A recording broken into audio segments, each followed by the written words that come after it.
ટમેટાની ચટણી બનાવી દઈએ ને ટમેટાની ચટણી બનાવી છે તો આપણે સૌ પ્રથમ ટમેટા લઈ લીધા છે આ છે કઢાઈ અહીં આપણે લઈ લીધું છે લસણ ટમેટાને આપણે જોઈ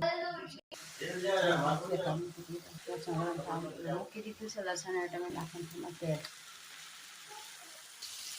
ટમેટા પાકી ગયા છે આપણાને પલટાવી દઈએ સરસ મજાના શેકાઈ ગયા છે મસાલા મિક્સર જારમાં લઈને ક્રશ કરી લેવા હવે જો આપણે ડુંગળી સ્વાદ અનુસાર નિમક ડુંગળી મરચું ધાણા આ બધું મિક્સ કરી લેવાનું છે ધાણા હવે નાખવાનું છે આપણે લીંબુ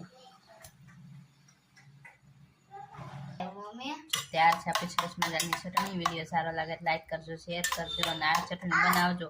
એકદમ સરસ બને છે અને આંગળા થતા રહી જાય એવી ચટણી બને છે વિડીયો સારો લાગે લાઈક કરજો શેર કરજો સબસ્ક્રાઈબ કરવાનું ભૂલતા નહીં જય માતાજી હવે ચટણીનો વઘાર કરવાનો છે આ ચટણીનો તેલ ગરમ મૂકી દીધું વઘાર થઈ ગયો રીતના ચટણીનો વઘાર કરી લેવાનો એકદમ સરસ બને છે એકદમ સરસ મજાની ચટણી